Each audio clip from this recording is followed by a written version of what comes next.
Shalom, Bapak Ibu, Saudara-saudari yang dikasihi oleh Tuhan. Kembali lagi kita di pelajaran sekolah sahabat kita. Namun pada saat ini kita telah memasuki pelajaran kita yang kelima dengan judul besar yaitu Paskah. Namun sebelum kita akan melanjutkan, mari kita berdoa terlebih dahulu. Bapa kami di surga, terima kasih ya Bapak untuk penyertaan-Mu. Kami pada saat ini siap untuk mendengarkan akan pelajaran dari pelajaran sekolah sahabat kami. Kiranya Engkau memberkati kami sehingga kami boleh mengerti apa maksud dari pembelajaran sekolah sahabat kami. Terima kasih, di dalam nama Tuhan Yesus kami telah berdoa. Amin. Baik Bapak Ibu, saya akan membahas di pelajaran kita di hari Minggu. Ya, satu tulah lagi. Sahabat, pelajaran kemarin kita sudah melihat ada 9 tulah ya yang Tuhan sudah berikan. Namun sekarang masih ada satu tulah lagi yang Tuhan mau berikan kepada bangsa Mesir. Jadi pelajaran ini mengangkat kisah dari Keluaran pasal yang ke-11 ya, ayat yang pertama sampai dengan yang ke-10. Tentang peringatan terakhir yang Allah berikan kepada Mesir sebelum Dia menjatuhkan tulah ke-10, yaitu kematian anak sulung. Allah melalui Musa memberitahu bahwa ini adalah akhir dari serangkaian tulah. Sebagai bentuk penghukuman atas kekerasan hati Firaun dan bangsa Mesir yang menolak melepaskan umat Israel. Tulah-tulah ini bukan sekedar hukuman tetapi juga peringatan dan kesempatan untuk bertobat. Jadi tulah-tulah yang Tuhan berikan kepada bangsa Mesir atau juga kepada Firaun yaitu bukanlah sebuah hanya sekedar hukuman, tetapi merupakan peringatan dan juga kesempatan untuk bertobat. Allah tidak langsung menghakimi Mesir, tetapi Tuhan memberikan waktu refleksi, yaitu 3 hari dalam kegelapan. Itu merupakan waktu Tuhan sudah memberikan kepada Firaun supaya lebih memikir ke depannya. Ini loh Tuhan sudah memberikan dari tulah pertama sampai gini, apa yang Tuhan sudah berikan. Bahkan Tuhan masih memberikan kesempatan 3 hari kegelapan ya, supaya membuka pikiran dari Firaun agar mereka memikirkan kembali jalan hidup mereka. Namun hati Firaun tetap keras menunjukkan penolakan terhadap peringatan Allah. Nah, kembali lagi Firaun menunjukkan hatinya yang keras sehingga dia menolak perintah Tuhan.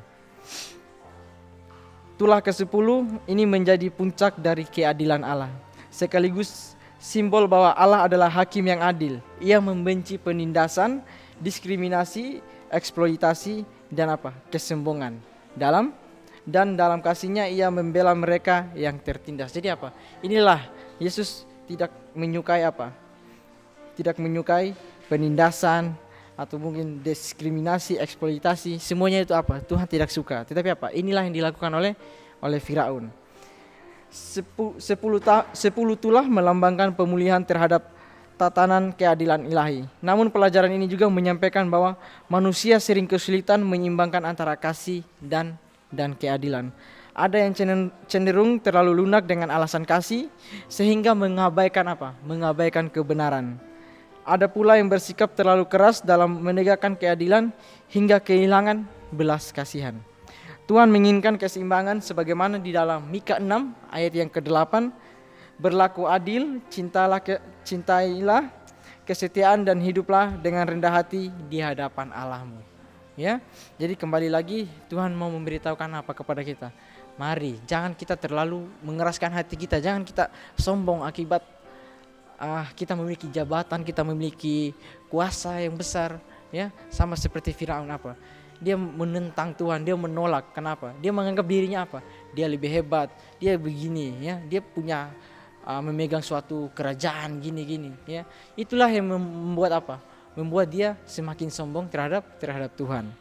Nah, yang menjadi aplikasi bagi kita itu, kita dipanggil untuk merefleksikan sikap kita. Apakah kita menutup mata terhadap kejahatan demi damai, ataukah kita menegakkan keadilan tanpa kasih?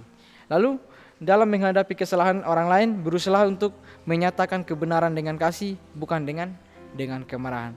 Dalam posisi kepemimpinan, pengaruh atau keputusan hidup sehari-hari, hiduplah dengan prinsip Tuhan, mengasihi kebenaran dan keadilan secara bersamaan. Nah, ini yang menjadi pokok ya. Ketika kita dalam posisi kepemimpinan atau mungkin kita posisi berada di atas, kita sebagai orang yang memimpin suatu organisasi, suatu kerajaan mungkin ya. Nah, apa yang Tuhan butuhkan? Hiduplah dengan prinsip Tuhan. Nah, kita harus menghidupkan prinsip Tuhan. Jangan kita mengandalkan diri kita sendiri sama seperti si Firaun ini. Akibat apa? Dia menganggap dirinya sudah hebat, dia memiliki kekuasaan, sehingga apa? Dia melanggar prinsip Tuhan. Yang menjadi kesimpulan bagi kita yaitu Allah tidak pernah bertindak tanpa maksud atau tanpa peringatan. Tulah ke-10 menunjukkan bahwa kasih dan keadilan Allah berjalan beriringan. Ia panjang sabar tetapi juga adil dan tidak membiarkan dosa tanpa hukuman. Kita sebagai anak-anaknya diajak untuk hidup dalam keseimbangan, itu berlaku adil, mengasihi dengan tulus dan rendah hati di hadapan Allah. Jangan sampai kita keras hati seperti Firaun, tetapi belajarlah untuk taat sebelum penghakiman itu datang. Ya, kembali lagi diingatkan kepada kita semua ya, jangan kita mengeraskan hati kita seperti Firaun. Karena apa? Ketika kita mau mengeraskan hati kita tidak mau mengikuti prinsip-prinsip Tuhan, maka apa? Pasti kita yang akan mendapatkan konsekuensinya. Ketika kita mengeraskan hati kita menjadi apa? Menjadi lebih sombong, menjadi lebih merasa diri kita bisa, tanpa Tuhan kita bisa. Enggak, ya, sama seperti Firaun ini. Marilah dengan pembelajaran kita pada saat ini, mari lagi kita tetap merendahkan hati kita, mari kita berserah kepada Tuhan sehingga apa? Tuhan saja yang mampu memimpin kehidupan kita. Tuhan memberkati kita semua.